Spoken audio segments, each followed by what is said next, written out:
મોદી સાહેબને આ મિલેનિયલની એક વિનંતી છે કે અમે જેનેક્સ અને જેનઝી વચ્ચે ફસાયેલી એક યુનિક પ્રજા છીએ, તો પ્લીઝ અમને સહાય કરો.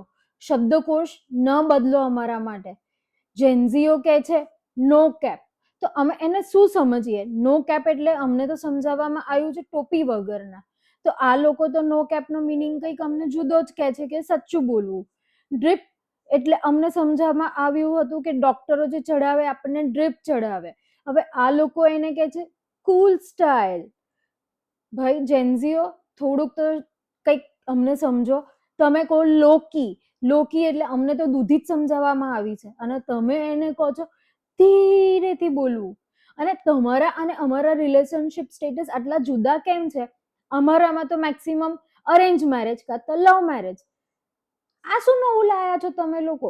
સિચ્યુએશનશિપ, બેન્ચિંગ, ઘોસ્ટિંગ. ઘોસ્ટિંગ ઘોસ્ટિંગ એટલે તો ભૂત્યું ના થયું? તો આને રિલેશનશિપ સ્ટેટસ કઈ રીતે કહી શકો તમે લોકો? અને પાછું રીઝ, રીઝ નો મિનિંગ શું એ પ્લીઝ મને બધા કમેન્ટ કરો.